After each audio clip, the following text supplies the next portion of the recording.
दोस्तों नमस्कार। राजनीति और कॉमेडी में अक्सर कहा जाता है टाइमिंग बहुत बड़ी चीज है। अगर टाइमिंग सही है आपको उसका पूरा फायदा मिलेगा, और अगर टाइमिंग सही नहीं है तो शायद ये फ्लॉप शो भी हो जाता है। आजकल भारत की राजनीति में ऐसा ही कुछ चल रहा है।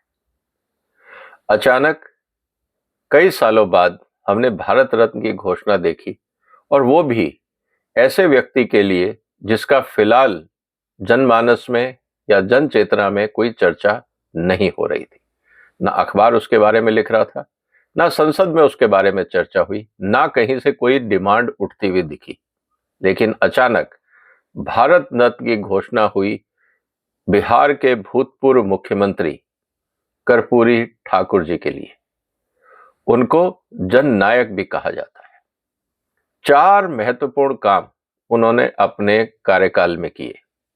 ये बात अलग है कि वो फुल टाइम चीफ मिनिस्टर कभी नहीं रह पाए, लेकिन पूरे 5 साल उन्होंने कभी पूरे नहीं किए। लेकिन जो 4 उन्होंने महत्वपूर्ण काम किए वो वास्तव में बिहार की राजनीति को हिलाने के लिए काफी थे।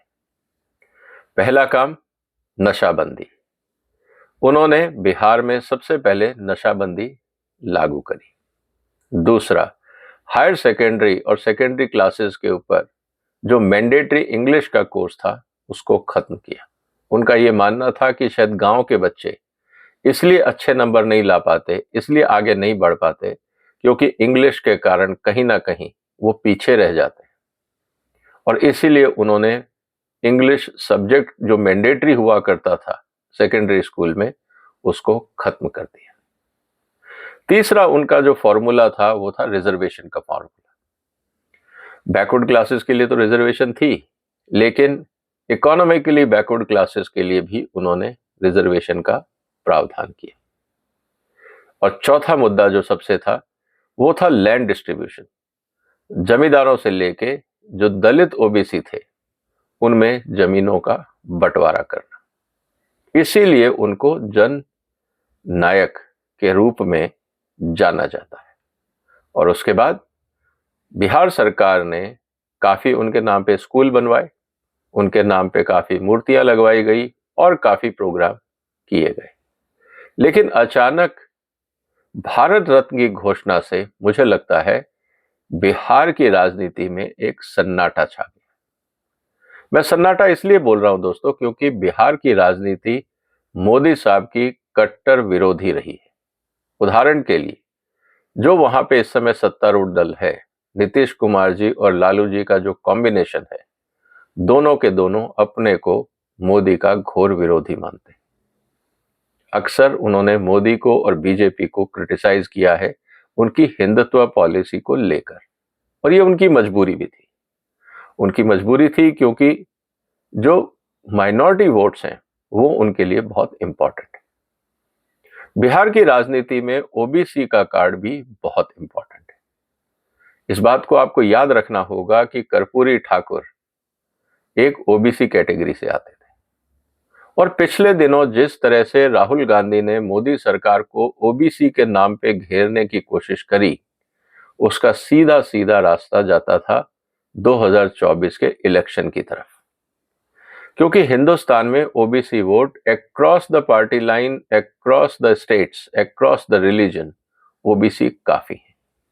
और अगर राजनीतिक संगठन या गठबंधन ओबीसी वोट्स को अपनी तरफ करने का प्रयास करता है तो इससे जो नंबरों का खेल है, जो राजनीति में आंकड़ों का खेल चलता है, वो बिगड़ सकता है। इसीलिए शायद टाइमिंग को देख के भारत सरकार ने आज अचानक कर्पूरी ठाकुर साहब को भारत रत्न की उपाधि दे दी। अब मोदी जी ने यह ब्रह्मास्त्र क्यों चलाया, अब इसका राजनीतिक एनालिसिस भी हम लोग करने की कोशिश करते हैं।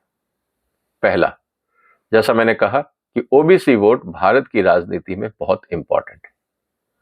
हमेशा ये कहा जाता रहा कि बीजेपी जो है वो अपर कास्ट की पार्टी है और इसीलिए ये ओबीसी को नेग्लेक्ट करते हैं।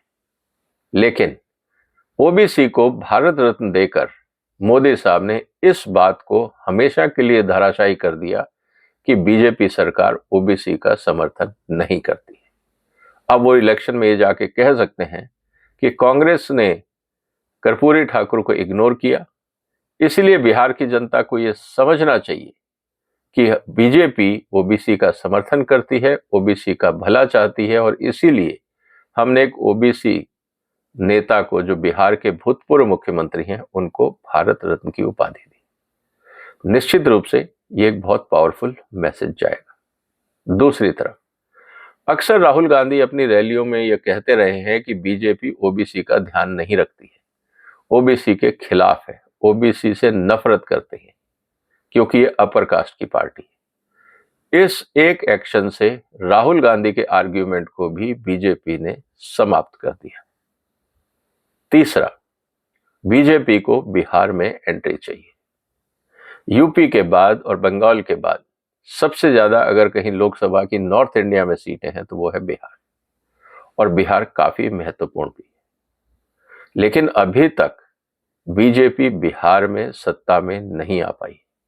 जब भी आई कोलिशन में आई, और इंडिपेंडेंट अपने आप सत्ता तक पहुंचने का रास्ता जैसे यूपी में तय हुआ, अभी तक बिहार बीजेपी से दूर था। ये एकमात्र हिंदी राज्य था जहां पे बीजेपी कुछ कर नहीं पा रही थी। शायद इस घोषणा से कि कर्पूरी ठाकुर को बीजेपी ने जो भारत रत्न दिया, इसका मतलब उन्होंने बिहार के ओबीसीज को गर्व महसूस करवाया और बिहार की जनता को भी सम्मानित किया। इसीलिए बीजेपी का अब स्वागत हो सकता है। अभी तो बात डिपेंड करेगी कि बीजेपी की जो ग्राउंड रियलिटी पे तैयारी कैसी है, लेकिन पॉलिटिकल मैसेज तो ये है कि जो बीजेपी है वो दलित वोटों के साथ, ओबीसी के साथ भेदभाव नहीं करती। थोड़े दिन पहले हमने देखा था नीतीश कुमार सरकार ने अपनी तरफ से कास्ट सेंसस का भी गेम शुरू किया था, और वो कास्ट सेंसस इसलिए किए गए थे कि जो पिछड़ी जातियां हैं उनके आंकड़े समझे जाएं और उनके लिए स्कीमें लाई जाएं। लेकिन उस कास्ट सेंसस पे भारत रत्न का जो सर्टिफिकेट कर्पूरी ठाकुर साहब को दिया है, ये भारी पड़ेगा, क्योंकि चाहे अब आप किसी भी कास्ट के हो, बीजेपी ने एक मैसेज देने की ये कोशिश करी है कि कर्पूरी ठाकुर साहब जो एक पिछड़ी जाति से आते हैं, ओबीसी हैं, हमने उनको भारत रत्न दिया है। तो अगर आज आप हमको मौका देंगे बिहार में, और अगर बीजेपी अपनी सरकार बनाती है, तो आपको इस बात की चिंता नहीं होनी चाहिए कि बीजेपी ओबीसी का साथ नहीं देती। हमने तो वो कर दिखाया जो कोई पॉलिटिकल पार्टी सत्ता में रहते हुए नहीं कर पाई थी। तो एक बहुत पावरफुल मैसेज लोकल पॉलिटिक्स के लिए, बिहार की जो कास्ट या सेंसस जो हो रहे थे, कास्ट बेस्ड सेंसस, उसको जवाब देने के लिए, उसका तोड़ निकालने के लिए ये भारत रत्न बहुत महत्वपूर्ण है। इसके अलावा जो इंपॉर्टेंट चीज है वो है इंडी अलायंस। इंडी अलायंस की मजबूरी ये थी कि वो किस आधार पे एकजुट हों। सबसे पहले उन्होंने भ्रष्टाचार का मुद्दा उठाया, जो नहीं चला। उन्होंने मोदी को बदनाम करने की कोशिश करी, वो नहीं चला। उसके बाद उन्होंने मोदी को बिजनेस हाउसेस के साथ जोड़ने की कोशिश करी, वो नहीं चला। कुल मिला के स्थिति ये थी कि इंडी अलायंस के पास एक कोई मुद्दा ही नहीं था जिसके कारण वो एक साथ खड़े हो सके। फिर अल्टीमेटली जब राहुल गांधी ने अपनी रैलियों में कहना शुरू किया कि ओबीसी इंपॉर्टेंट है और जो इंडिया अलायंस है वो ओबीसी का ध्यान रखेगा, ओबीसी को आगे बढ़ाएगा, जिस तरह से राहुल गांधी कहते थे कि भारत सरकार में जो सीनियर अधिकारी हैं, जो सेक्रेटरी लेवल की पोजीशंस हैं, उसमें ओबीसीज नहीं। दुख की बात यह है कि राहुल गांधी साहब को ये पूछना चाहिए था कि जब इन ऑफिसर्स का एंट्रेंस हुआ था, उस समय ओबीसीज को जूनियर लेवल पे आईएएस ऑफिसर्स क्यों नहीं बनाया गया था, क्योंकि वही ऑफिसर्स तो प्रमोशन लेते हुए सीनियर बनते हैं और फिर जाके भारत सरकार के सेक्रेटरीज बनते हैं। लेकिन उन्होंने इस बात पे ध्यान नहीं दिया। अब स्थिति यह है कि कर्पूरी ठाकुर साहब को भारत रत्न देने के बाद जो ओबीसी का एक कॉमन एजेंडा इंडी अलायंस लेके खड़ा होना चाह रहा था, अब वो डंडा भी टूट गया। अब उसका नतीजा ये निकला कि जितने अलायंस पार्टनर्स हैं, अब उनको ये लगता है कि जब अलायंस में दम नहीं रहा और उनके पास कोई कॉमन एजेंडा नहीं है, तो कम से कम हम अपनी अपनी दुकान तो बचाएं। इसीलिए आम आदमी पार्टी के कन्वीनर और पंजाब सरकार के मुख्यमंत्री ने कह दिया कि साहब हम तो अकेले जाएंगे। बंगाल में दीदी ने कह दिया हम भी अकेले जाएंगे। अखिलेश जी ने भी बोल दिया कि हम भी अकेले जाएंगे, हम यूपी में कांग्रेस के साथ पार्टनरशिप नहीं करना चाहेंगे।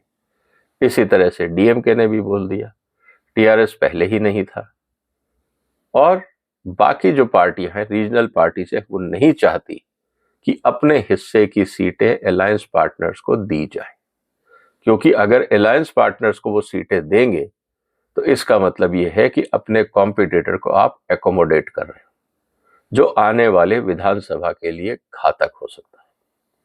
तो कुल मिला के दोस्तों स्थिति ये सी है कि मोदी जी ने एक ऐसा ब्रह्मास्त्र चला है जिसका असर आपको लोकसभा चुनाव में दिखेगा, बिहार की राजनीति में दिखेगा, और जिस तरह से ऑपोजिशन बिखर गया है, हताश हो गया है, उनको समझ नहीं आ रहा कि अब इसकी काट कैसे निकालें।